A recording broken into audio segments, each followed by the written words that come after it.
Alors, il faut quand même que je mette, pardonnez-moi, les hypothèses ici. Parce que j'ai dit que j'étais dans le cadre du rappel, c'est donc si h est égal à h de x de gradient u moins f' de m, donc il faut que j'ai un problème de contrôle optimal. Si u0 est égal à phi', phi0', et c'est vrai, quel que soit bêta et nu, positif ou nul. Donc attention, le problème de contrôle optimal, je ne l'ai énoncé qu'avec bêta égale à 0. Là, implicitement, il va falloir que je définisse quelque chose pour bêta strictement positif. J'énonce le principe général. On va commencer de toute façon avec bêta égale nu égale 0. Ensuite, on fera bêta égale à 0, nu quelconque. Et puis après, on parlera du bêta. Donc, vous voyez les étape par étape, à chaque fois en rajoutant des termes pour comprendre ce qui se passe. Et évidemment, quand je vous rajouterai le terme en bêta, il faudra que j'explique de quel problème de contrôle optimal on parle, puisque ce ne sera plus un problème de contrôle optimal d'équations de Fokker-Planck, ce sera des équations aux dérivées partielles stochastiques. Il y aura des termes supplémentaires stochastiques. Mais ce sera un problème de contrôle optimal. Ça me donnera un phi, la différentielle me donne la solution. Bon, alors ça, c'est ce principe que pour l'instant je n'ai absolument pas démontré, qu'on va voir, on va y passer du temps pour comprendre comment ça marche. Ce principe général, ça va nous donner déjà un processus de construction de solutions. Parce que les problèmes de contrôle optimal, les équations d'Hamilton-Jacobi-Bellman, même en dimension infinie, on est armé pour les résoudre. Je ne dis pas on s'est rendu compte qu'on ne les comprenait pas parfaitement et qu'on avait... Enfin, comprendre, c'est un mot bien en analyse, on n'a jamais tout compris, mais qu'on avait besoin de choses que justement n'existaient pas. Mais ça ne fait pas peur. Parce que quand on regarde ce système-là, ça fait peur. Il faut appeler un chat, tout mathématicien normalement constitué. On a une fois même qu'il a compris de quoi il s'agissait, parce qu'avec les dérivés en m et les bazars en dimension infinie et tout, on voit ça, on se dit, bon, ok, on l'écrit, mais on va s'empresser de l'oublier. Et donc, en fait, de réaliser que ça a une très bonne structure mathématique, parce que si on l'écrit de manière comme ceci, un peu pédestre, mais on se noie dans les expressions et qu'il va falloir un peu le prendre un peu plus haut pour le manipuler de manière peut-être un peu plus abstraite. Mais ce n'est pas abstraite au sens où on fera des choses très abstraites, mais c'est un peu plus réellement en dimension infinie. Et pas simplement... Là, quand on écrit des choses comme ça, on essaie le plus possible de coller à l'interprétation qu'on a une dérivée directionnelle, on est dans Rn, on comprend comment ça marche. Si on fait du calcul différentiel dans L2, comme on le ferait dans Rn, et on ne réfléchit surtout pas. Ce qui est toujours très sain, il ne faut jamais trop réfléchir, c'est dangereux. On prend des risques quand on réfléchit. Et alors, il y a des tas de sujets sur lesquels il faut réfléchir, mais des sujets comme ça, d'équations dérivées partielles non linéaires en dimension infinie, normalement, il ne faut pas trop y réfléchir. Mais là, on n'aura pas le choix, et une fois qu'on va s'acclimater, il va falloir un peu dompter la bête, et une fois qu'on sera acclimaté, on verra que finalement, ce n'est pas si compliqué que ça.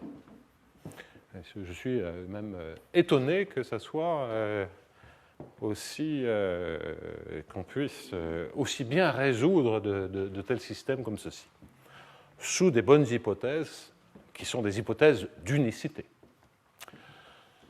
Alors, j'observe aussi que l'unicité, souvenez-vous, on n'a aucune idée de l'existence de l'unicité de la stabilité lorsque bêta est strictement positif. On n'a jusqu'à présent jamais rien fait avec un bruit commun, tout simplement parce que pour un bruit commun, je n'ai pas de dp, j'ai un problème en dimension infinie. Donc pour l'instant, on est nu. Donc ça va nous permettre de commencer à mettre des sous-vêtements. Alors, donc, le principe qui est là, maintenant, trêve de blabla, et il va falloir s'y mettre. Donc, je vais commencer, première étape.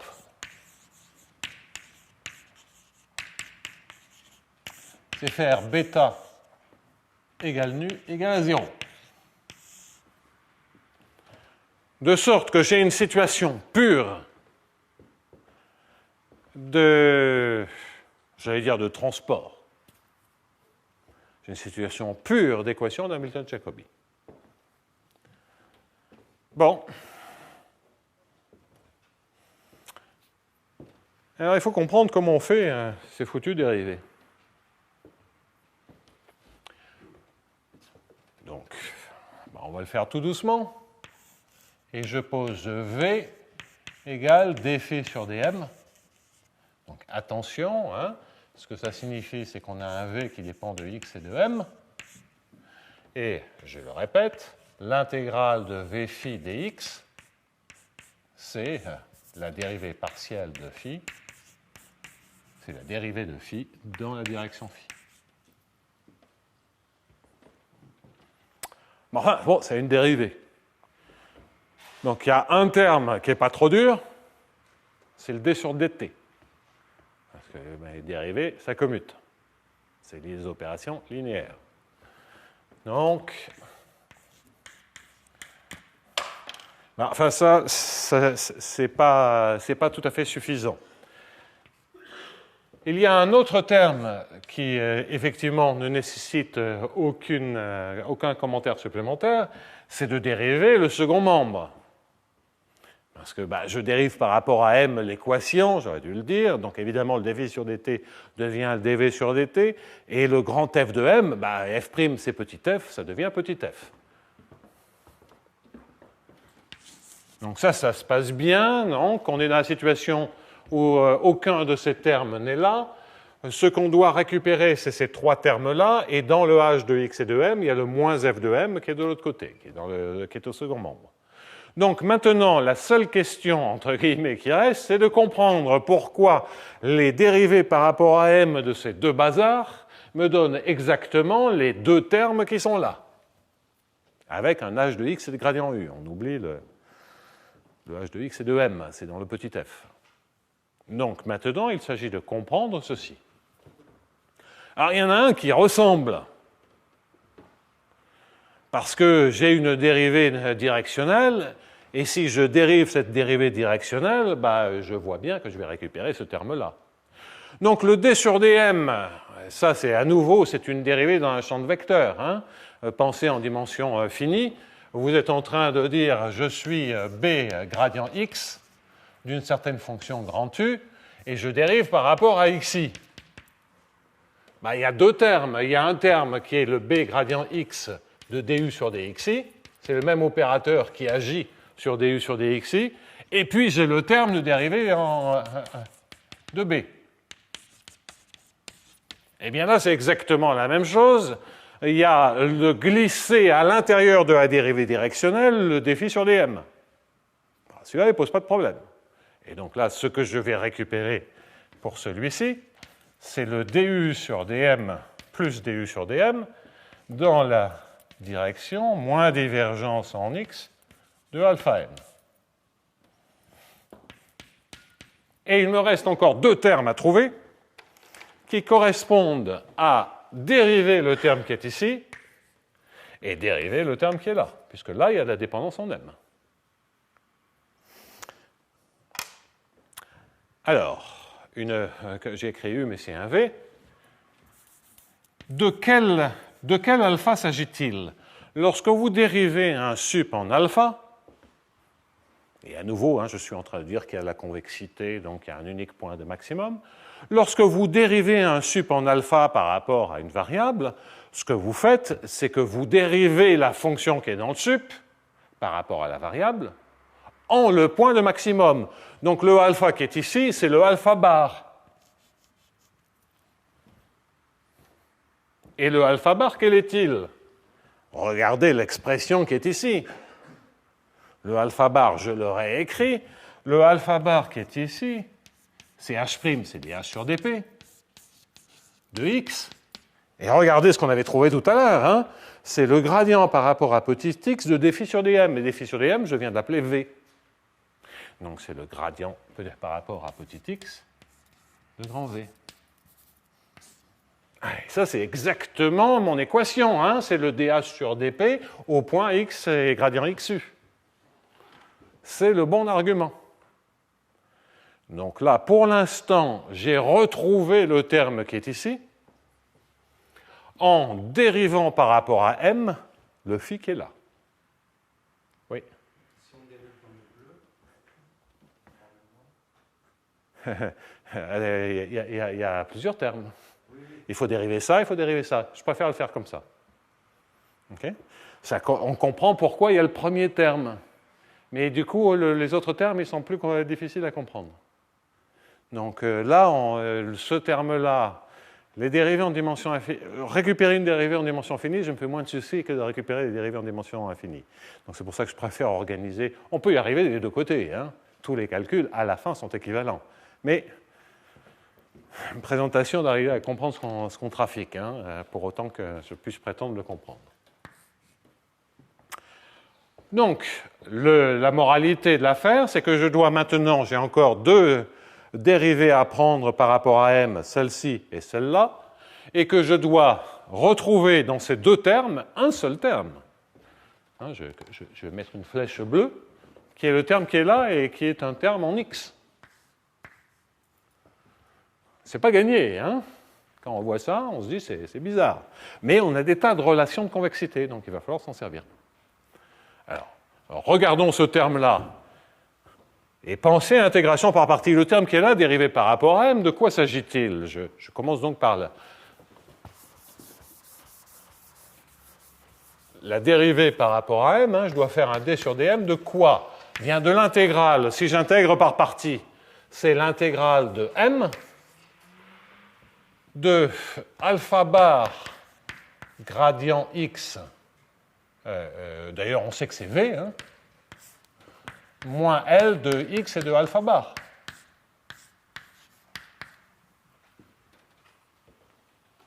OK?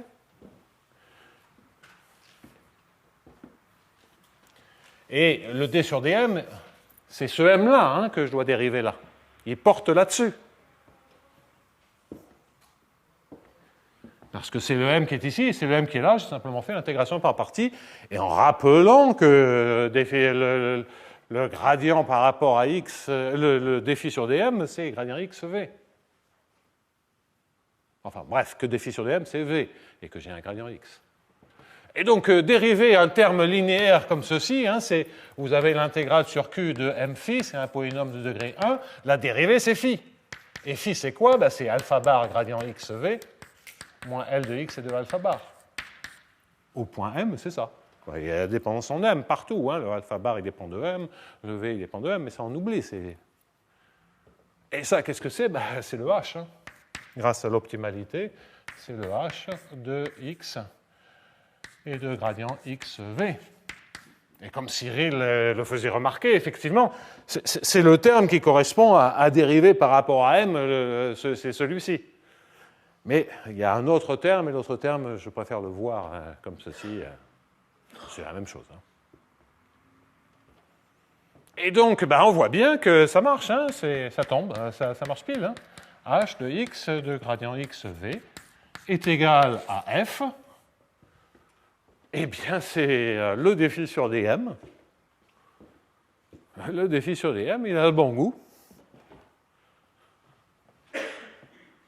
Il a le bon goût, le défi sur dm, que j'appelle V, il a le bon goût de me résoudre exactement l'équation de MFG fondamentale, parce qu'évidemment, la condition initiale, ça a été fait pour, hein, le V en t égale à 0, c'est phi'0, et phi'0, c'est fait pour CU0.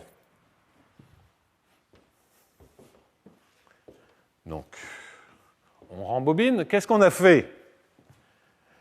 On a dit que si on avait une bonne solution de l'équation, là, réellement d'Hamilton-Jacobi du premier ordre, en dimension infinie, mais on oublie ça. Si on a une brave solution de cette équation-là, alors sa différentielle vérifie l'équation de MFG en dimension infinie. Et donc là, on a un principe qui est beaucoup plus fort que simplement dire les trajectoires optimales sont les solutions au sens d'intégration le long des caractéristiques. On a un mode de construction globale de la fonction grâce au problème de contrôle optimal.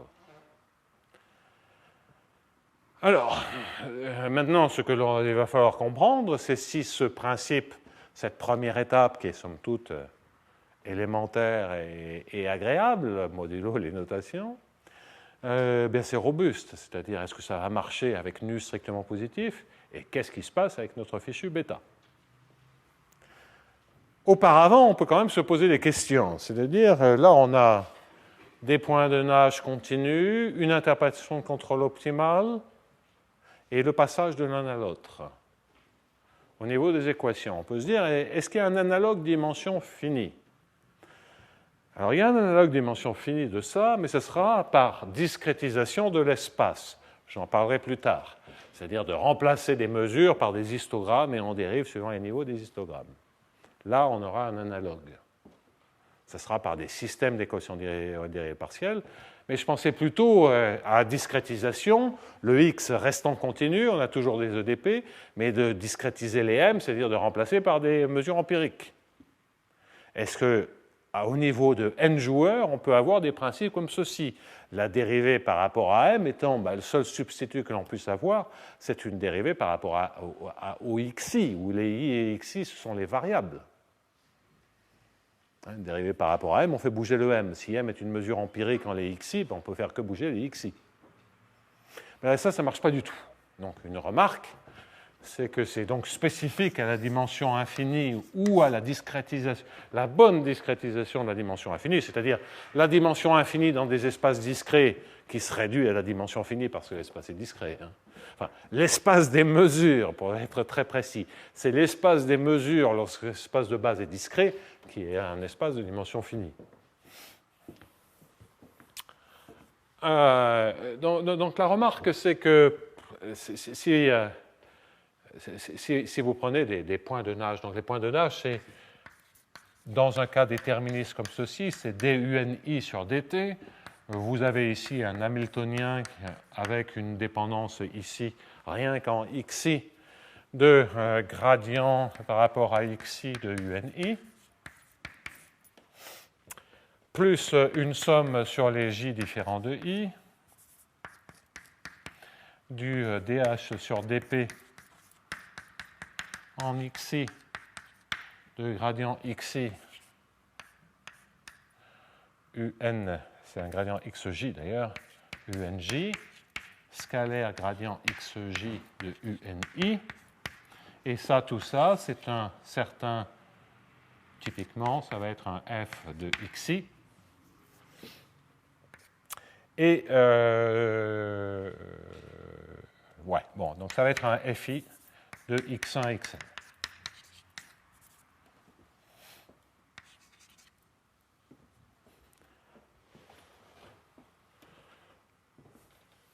Alors, prenons même un exemple, prenons h égale l'hamiltonien quadratique.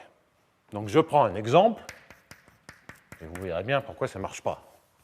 Donc ici, je prends un demi de gradient, ça sera aussi clair de prendre un exemple, uni carré, et le dH sur dp, ça devient simplement le gradient xj. Donc je réefface tout, qu'on y voit quelque chose.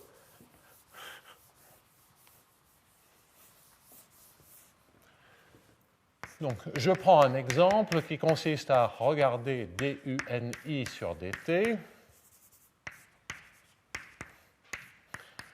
plus 1 demi du gradient par rapport à xi, et ça correspond exactement à des points de Nash avec un coût quadratique, plus une somme pour les j différents de i, le gradient de xj, unj, scalaire, gradient xj, UNI, parce que le contrôle optimal pour le jm joueur, c'est la direction du gradient, et donc tous les points se déplacent, chacun des points, chacun des joueurs se déplace avec ce contrôle.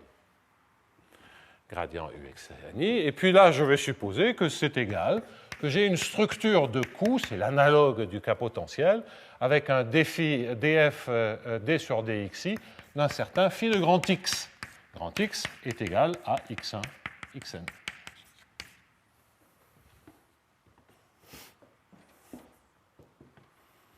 Et l'analogue du problème de contrôle optimal, c'est maintenant une équation d'Hamilton-Jacobi en... c'est l'équation éconale, c'est le gradient x, c'est-à-dire la somme sur toutes les dérivées partielles par rapport à xi au carré, gradient phi carré, égale grand F, dont les trajectoires optimales, on peut vérifier, sont bien des trajectoires au sens équilibre de Nash pour le point n joueur.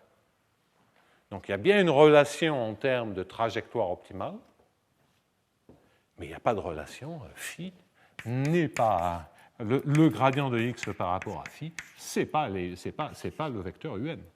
Ça, ce n'est pas vrai.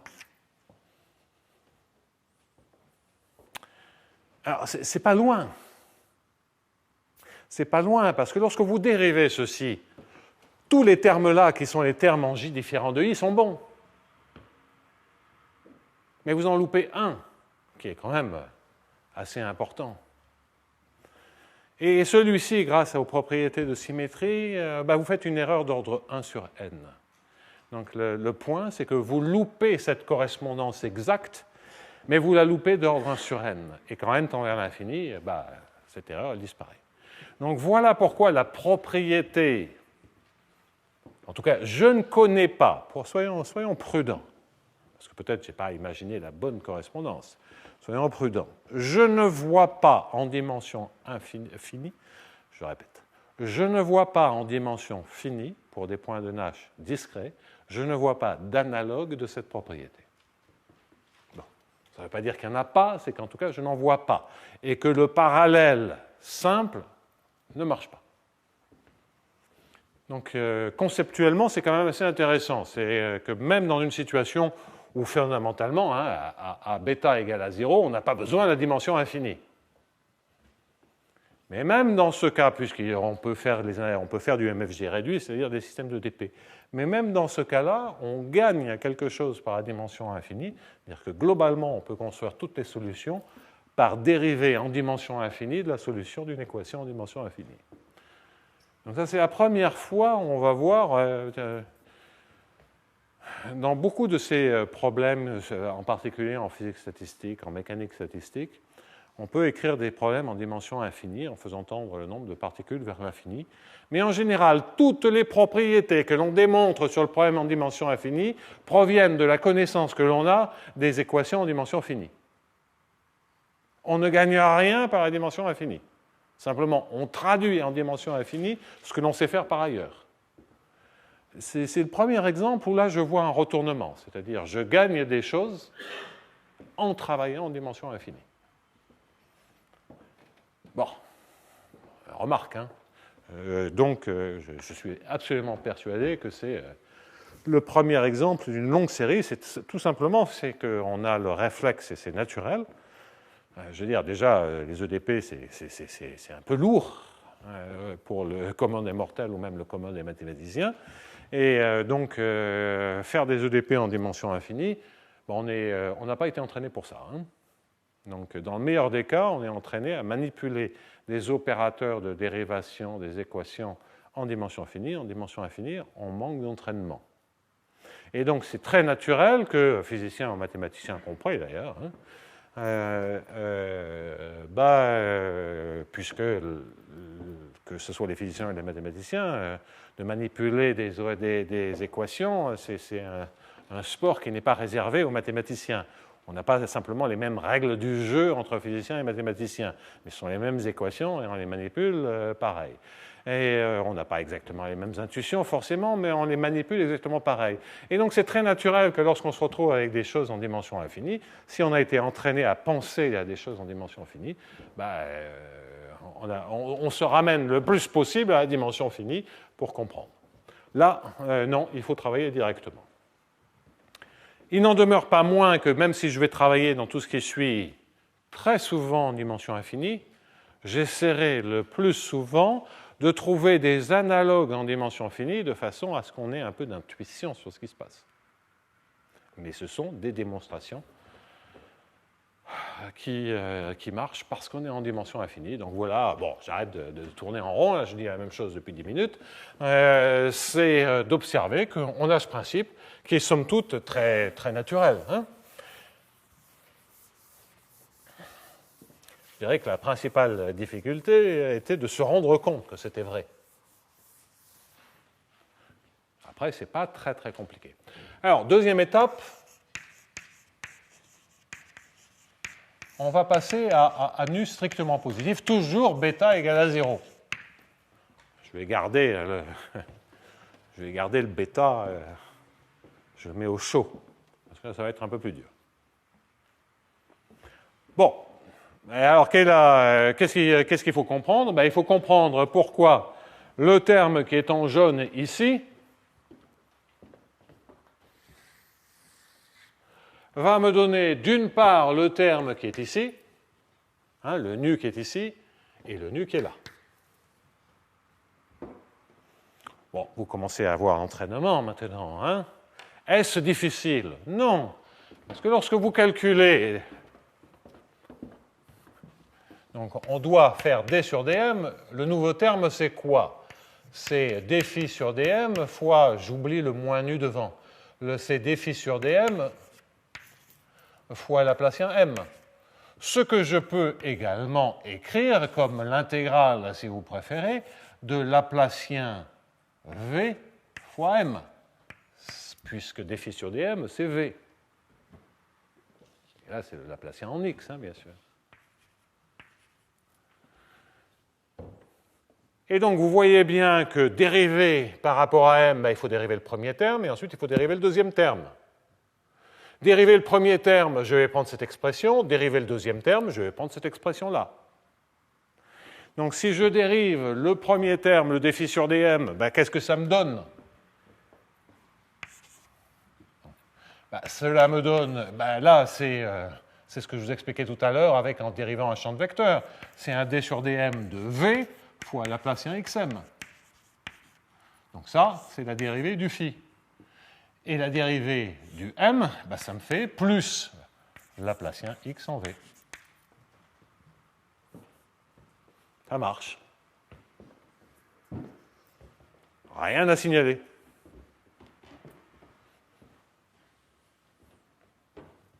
Au passage, si on avait des opérateurs plus compliqués que Laplacien,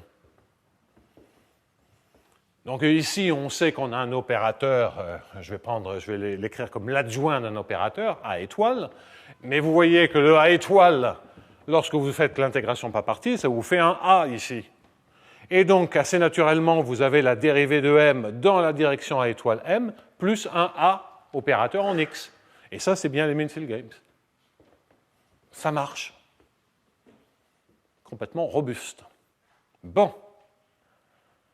Là, pour l'instant, on n'a rien fait, entre guillemets, on n'a pas énormément progressé, parce que ce qu'on a, c'est une réinterprétation de situations que l'on maîtrisait un peu déjà, puisque c'était des cas bêta égale à 0, et on savait les étudier en passant par les systèmes réduits, c'est-à-dire les systèmes en dimension finie.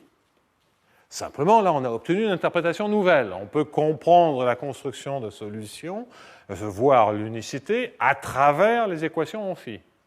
Encore que l'unicité, là, j'ai unicité au niveau des phi, j'ai écrit, je sais déduire l'existence d'une solution par dérivation, par différenciation, l'existence d'une solution de MFG à partir des équations en phi. Mais attention à la réciproque. Pour l'unicité, j'aurais besoin de savoir que toute solution des MFG est la différentielle de quelque chose qui vérifie quelque chose. Donc ça, c'est encore une autre question.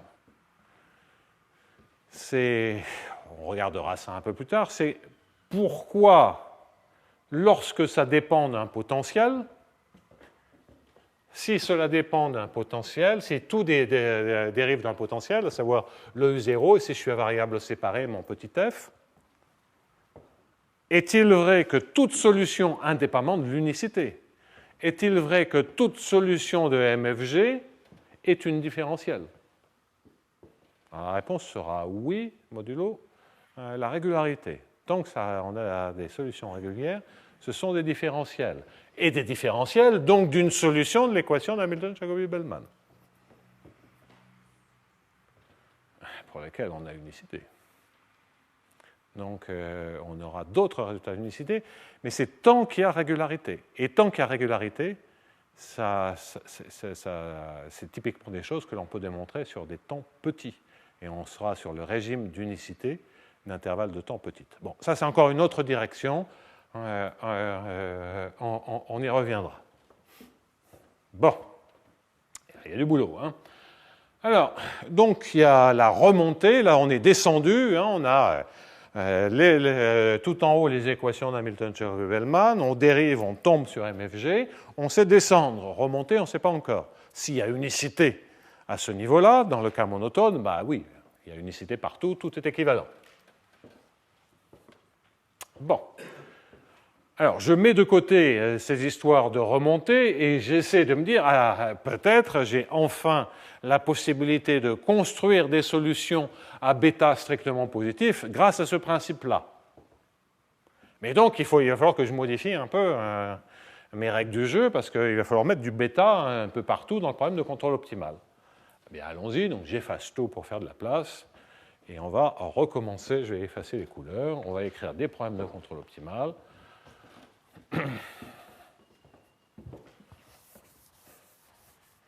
Alors, je ne devrais pas effacer ça parce que il y a quand même plein de choses qui vont rester en commun. Je vais simplement effacer les couleurs parce que sinon on y voit. On ne sait plus où on en est. Ça, je peux le laisser. Ça, j'efface.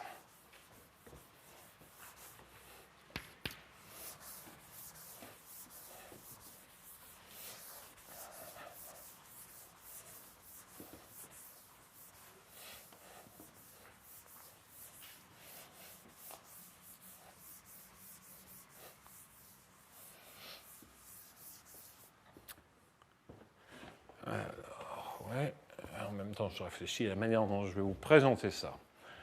Alors, le jaune, je l'enlève, le bleu est parti. Bien. Alors, si je devais parier, qu'est-ce que je devrais rajouter dans cette équation en phi?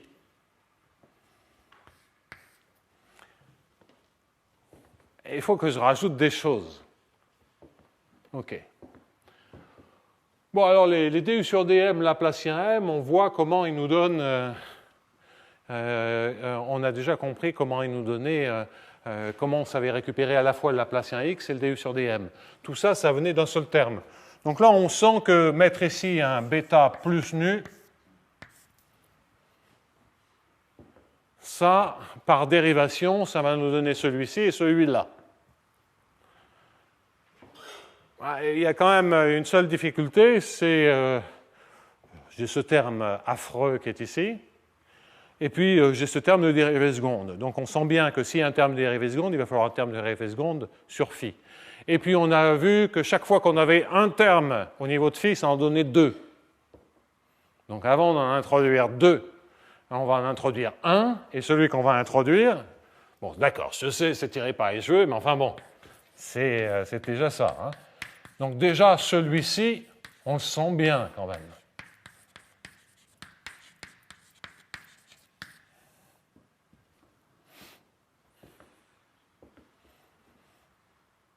Et on se dit, bah, si on dérive, il va y avoir deux termes, dériver ça. Le d2 phi sur dm, eh ben, ça va me donner le d2u sur dm2, ça c'est bon. Et puis là, j'ai comme un carré, donc ça va me faire un 2 fois. Il y a une sorte de double produit, j'ai peut-être une chance que ce soit ce terme-là.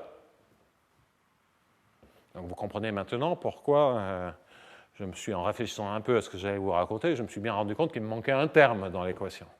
Parce qu'effectivement, là, on sent bien qu'il y a deux termes. Bon, ben c'est effectivement. Alors, donc, normalement, si je rajoute ça, donc vous voyez bien l'équation, parce qu'elle tourne dans tous les sens, cette équation. Hein. Donc là, ça... oui, parce qu'en plus, il y a... Oh, ça, on peut le mettre en dehors, dans le sup ou en dehors du sup, ça ne dépend pas de alpha. Donc c'est pas faux ce que j'ai écrit, mais c'est quand même relativement illisible. Donc je vais reprendre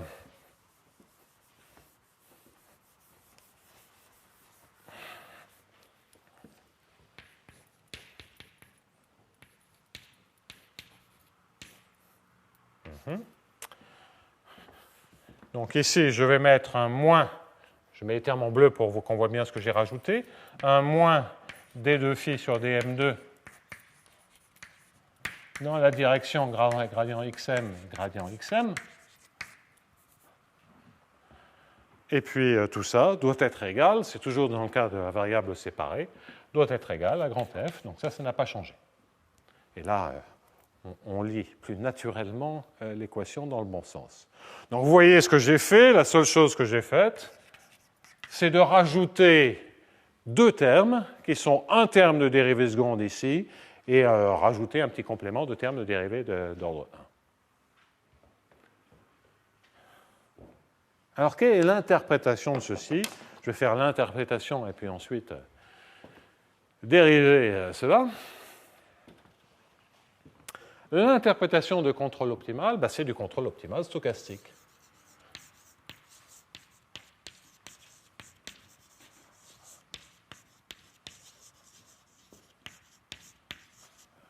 Dans lequel ce que nous faisons, c'est que nous écrivons une équation aux dérivées partielles stochastiques dont le premier terme est un racine de 2 bêta.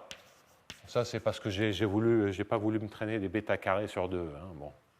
Donc, c'est racine de 2 bêta. Ça, c'est vraiment pas le point important. Gradient xm scalaire db. Donc, attention, ça, c'est un point, c'est une différentielle de Ito. C'est b point, entre guillemets, bruit blanc. Et B est un mouvement brownien dans l'espace de base qui est d-dimensionnel.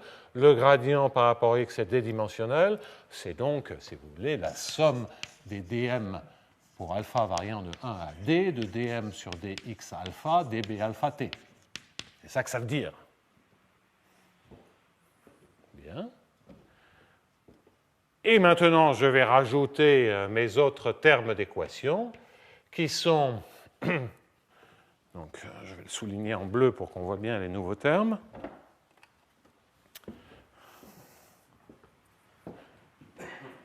Je vais mettre ici un bêta plus nu. Non.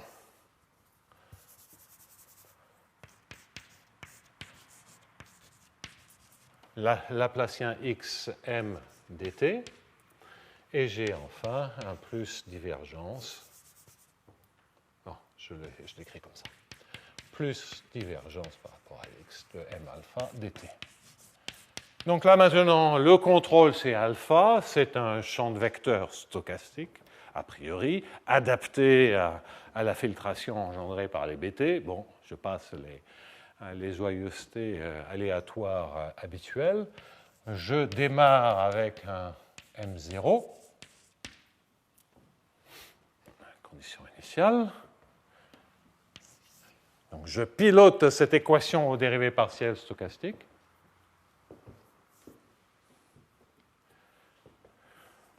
Et celui-là, je le souligne.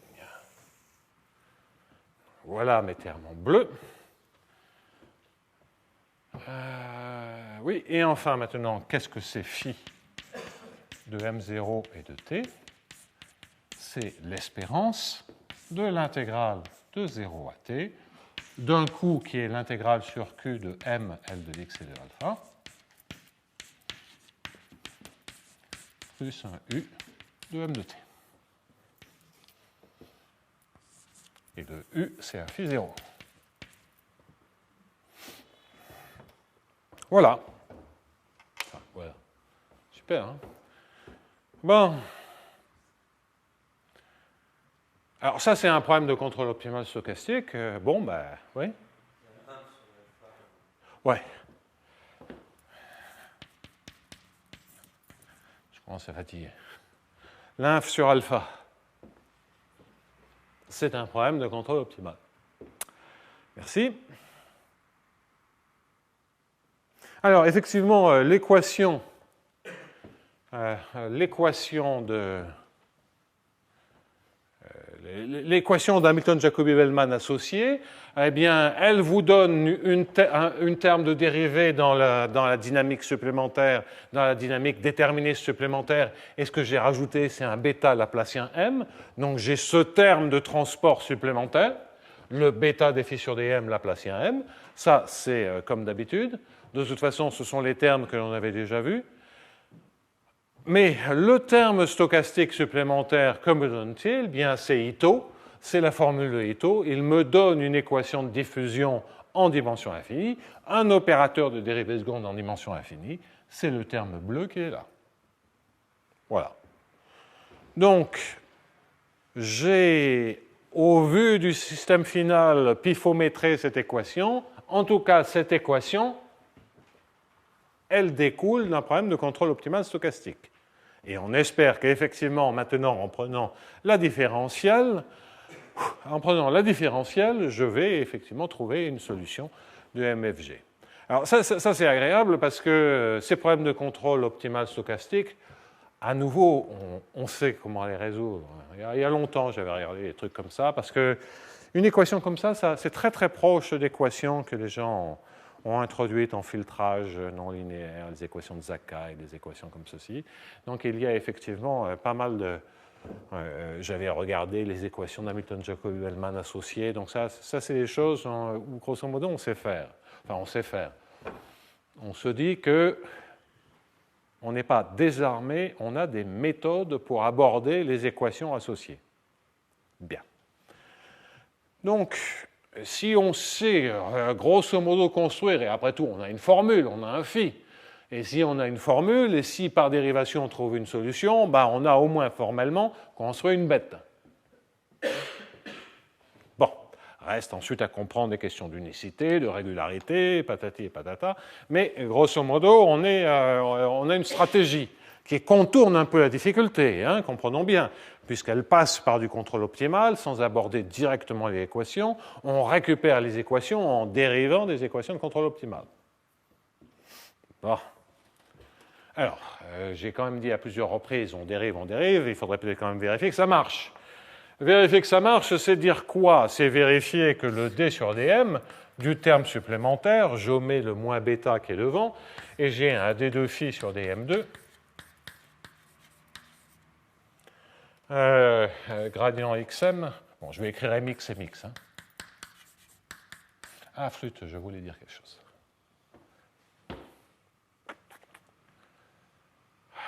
Ouais, et je voulais dire, qu'est-ce que je voulais dire? Je voulais dire que les deux termes bleus qui sont là, pardonnez-moi, je fais une... Les deux termes bleus qui sont là, on peut en les ajoutant, en fait, ils sont précisément égaux à un seul terme, qui est un racine de 2 bêta, gradient xm rond dbt, où ça, c'est une différentielle de Stratanovich. Alors, ça, ce n'est pas un hasard. Ce n'est pas un hasard parce qu'une différentielle de Stratanovich, c'est par rapport à Ito, il n'y a pas de terme supplémentaire. C'est pour ça que ça incorpore le terme supplémentaire de Ito. Bon. Et ce n'est pas un hasard parce que la différentielle de Stratanovich, c'est la seule différentielle stochastique qui a les propriétés de dérivation des fonctions composées. Ça se passe bien. Et donc, en particulier, ce que ça veut dire, c'est que lorsque vous faites... S'il n'y avait pas tous les autres termes, si vous étiez en train de résoudre dm sur dt égale racine de 2 bêta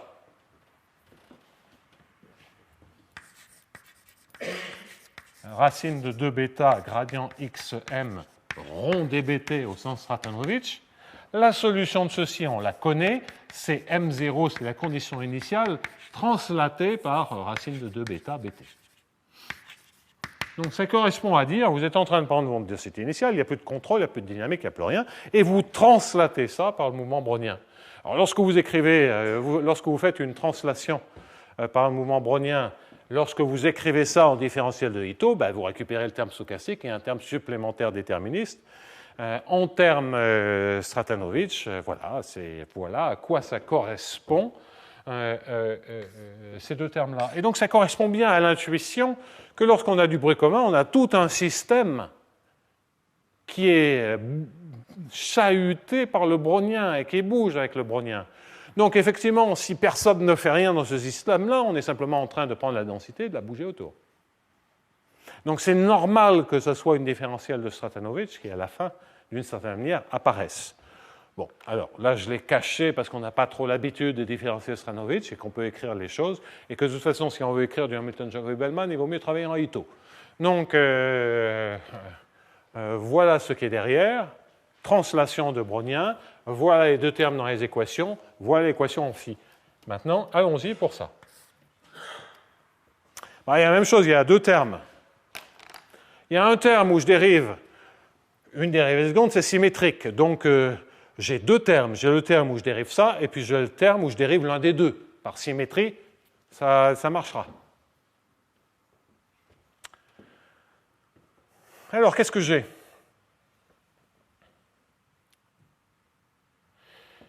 Ce que j'ai en dérivant le d sur dm, et puis je vais vous faire pour le même prix, je vais vous faire deux démonstrations. Le d sur dm, je le fais taper sur le phi. Ça me fait un d2u sur dm2 fois mx mx. Ensuite, par symétrie, il y a un 2. Alors 2, quel est-il ? J'ai un d de phi sur dm2 qui, après tout, est un d sur dm de v.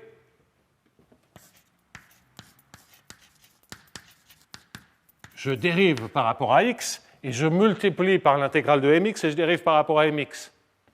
Donc ça me fait un moins d sur dx.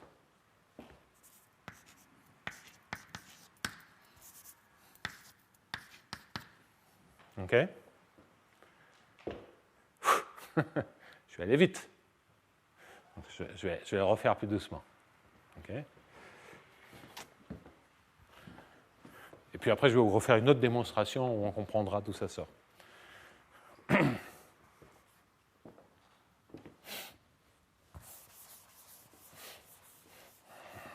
Je vais essayer de vous l'expliquer directement, et puis après, je fais une démonstration où on comprend beaucoup mieux, enfin, je crois.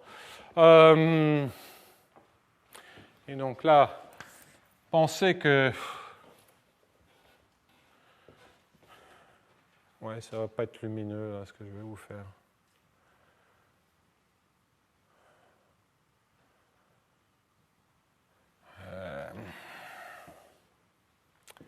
Donc j'ai un dv sur dm qui est fondamentalement une fonction de x, y. J'ai un mx de y, dy. Parce que v, c'est une fonction de x et de m. Si je dérive dv sur dm, d'accord ? Si je dérive sur dv sur dm et que je le fais agir sur un mx, que je prends la dérivée dans la direction mx, ça correspond à l'intégrale qui est ici. Et donc, vous voyez que le terme qui est de double intégrale, je peux le réécrire comme ceci, avec un mx x dx.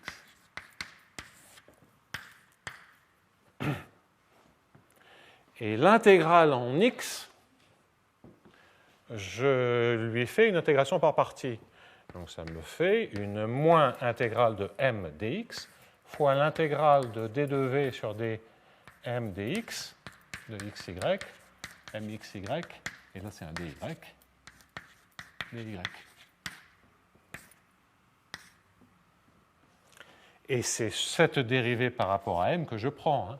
Je la prends deux fois par symétrie. Donc voilà pourquoi je récupère effectivement les moins 2 qui sont là.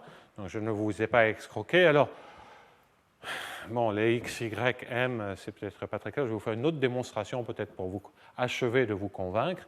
Mais voilà pourquoi ça marche.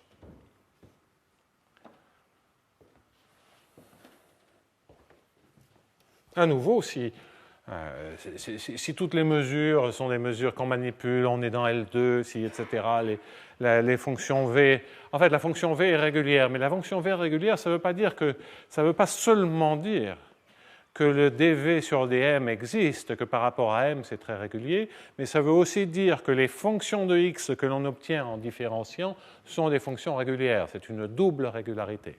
Donc il faudra se poser ce genre de questions un peu plus tard. Bien. Alors, une manière beaucoup plus pédestre de voir ceci, c'est de revenir à des différences finies. Donc, j'efface la démonstration un peu opérationnelle, en termes d'opérateurs en tout cas, et je vous fais une autre démonstration du fait qu'on récupère les deux termes que j'ai bien indiqués, qui, je pense, est un peu plus clair, qui consiste à dire, on va passer en dimension 1, ça c'est la limite de 1 sur 2H2 de phi, j'écris les choses et puis vous me direz si vous êtes d'accord.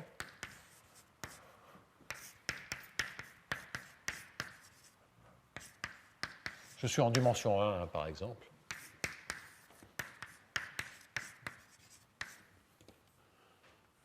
Voilà.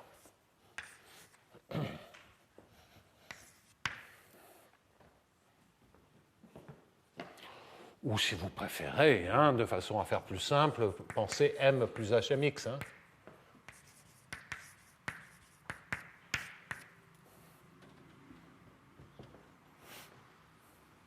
OK. C'est peut-être plus clair comme ça.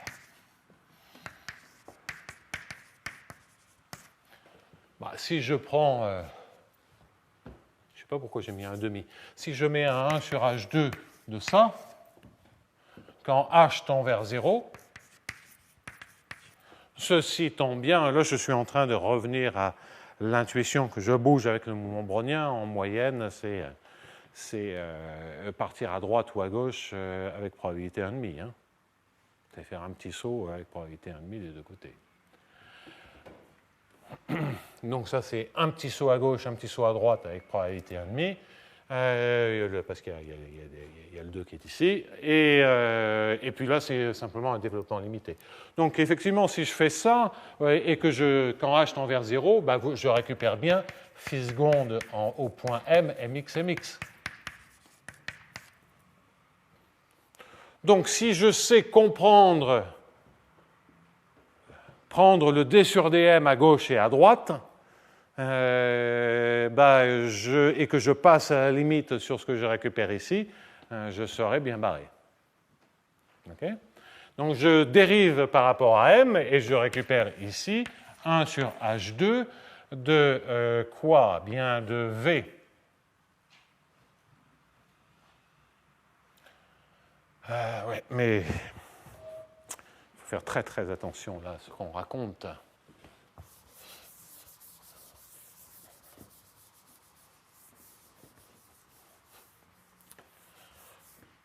Donc, ça, c'est la même chose. Je réécris le terme qui est ici, je commence à fatiguer.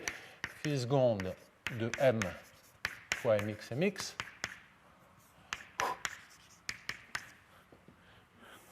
Et lorsque je vais prendre la dérivée par rapport à m, attention avec les translations, la dérivée par rapport à m, ce que je prétends, c'est que ça fait v de x moins h, m de point plus h, plus v de x plus h, m de point moins h, moins de v de x et de m. D'accord? Ça, c'est la dérivation. Pourquoi? Vous faites une petite translation en m. Vous faites une petite translation en m, ça vous fait quoi? Ça vous fait m de phi de m point plus h et de plus delta phi, mais de phi point plus h. Attention, c'est ça.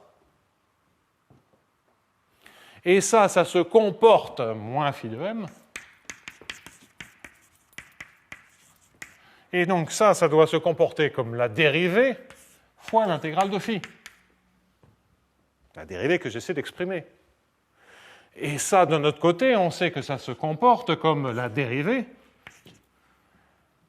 à savoir le v, mais en phi de point plus h.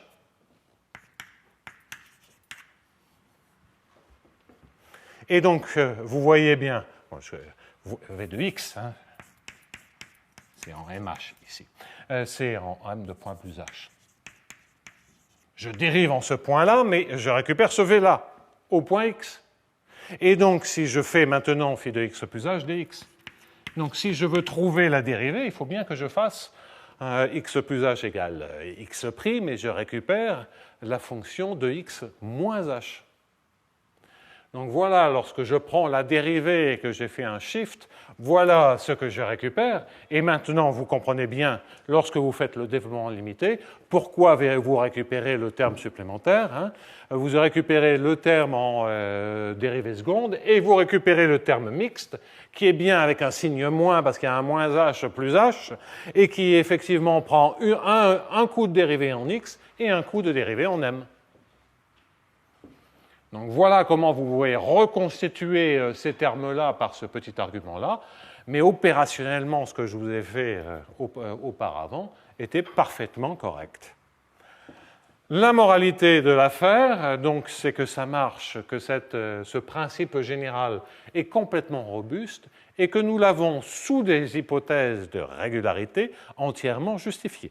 C'est-à-dire, si tout est régulier, alors le calcul différentiel formel devient du calcul différentiel rigoureux, auquel cas on sait construire à partir des équations d'Hamilton, Jacobi, Bellman des solutions du système en dimension infinie d'équations de jeu à champ moyen. Bon, alors ça c'est une bonne nouvelle parce que ça veut dire au moins dans le cas à variables séparées qu'on a peut-être une chance de comprendre ces équations-là. Alors, on pourrait passer du temps sur les équations d'Hamilton, Jacobi, Bellman en dimension infinie. On va essayer de réfléchir complètement autrement et de se poser maintenant la question de qu'est-ce que ça veut dire sur la structure des équations. Donc, il me reste 1 minute et je vais juste vous indiquer un tout petit peu où on va aller. Donc on revient, donc l'idée, ça sera maintenant d'exploiter cette correspondance pour comprendre un tout petit peu comment manipuler ces équations. Donc en fait, je pourrais m'en servir pour dire je construis des objets, mais ça je vais l'oublier. Je pourrais m'en servir, ça c'est une manière agréable dans le cas à variables séparées, je pourrais m'en servir pour dire si je sais construire des solutions régulières de ça, j'ai donc des solutions régulières de MFG fondamentales. Et après, la question de l'unicité. Ce faisant, il y a quand même une objection à ça. C'est une voie, j'en parlerai, mais c'est une voie limitée parce qu'on sait que l'interprétation du contrôle optimal, on n'a aucun espoir de la faire marcher si on n'est pas à variables séparées. Et puis même si on est en variables séparées, donc regardez ceci. C'est si vous prenez un f de x et de m, ou si vous prenez un u0, ici, vous restez à variables séparées. Vous changez un peu les seconds membres. Mais ils ne dérivent plus d'un potentiel. Vous ne faites plus l'hypothèse qu'ils dérivent d'un potentiel. Tout s'effondre.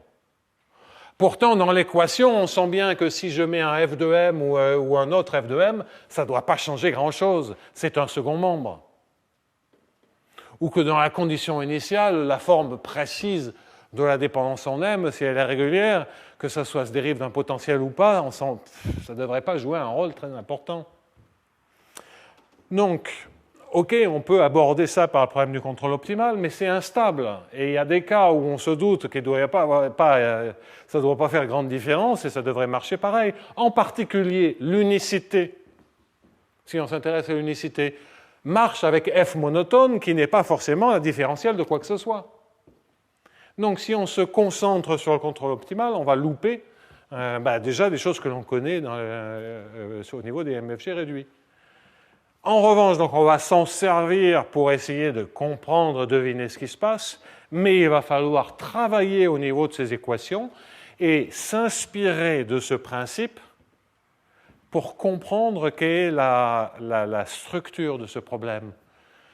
On a, dans le cas où bêta est égal à nu est égal à 0, on a une équation d'Hamilton-Jacobi en dimension infinie du premier ordre. On a un phi qui fait un truc comme ça. Il y a éventuellement une dépendance en M, je l'omets pour l'instant. Phi prime. Donc c'est un défi, si vous voulez.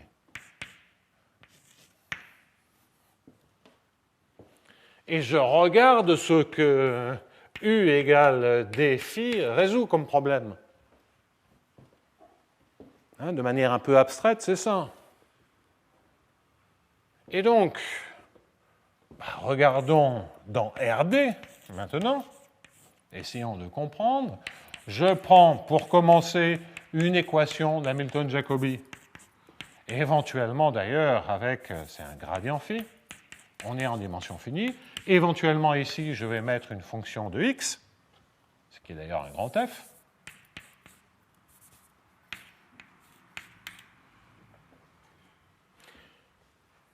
Et je m'intéresse à regarder le gradient x par rapport à phi.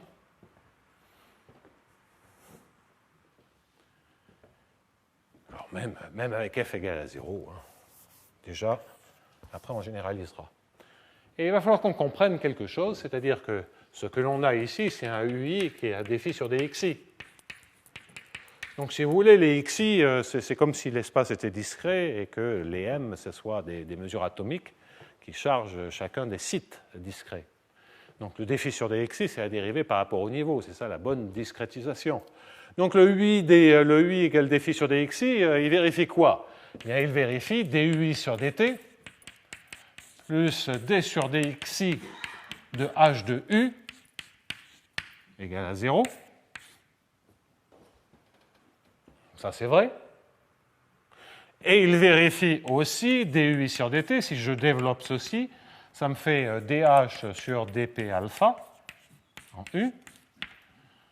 Et après, qu'est-ce que j'ai? J'ai une dérivée seconde, puisque j'ai d alpha, j'ai di de u alpha, mais qui est égal, lorsque c'est un gradient, à d alpha de ui. Donc si je garde di u alpha, j'ai vraiment ceci. Mais si j'écris d sur dx alpha de ui, j'ai deux équations qui coïncident lorsque le u est un gradient, mais qui sont différentes si u n'est pas un gradient. Et je vais vouloir m'affranchir de regarder à des gradients. Et donc, la première question qu'il va falloir se poser, c'est l'analogue de Minfield-Game, c'est quoi? C'est laquelle des deux? Et quelles sont les propriétés mathématiques de chacune? Une fois qu'on aura compris ça, donc on va passer du temps à analyser ces équations.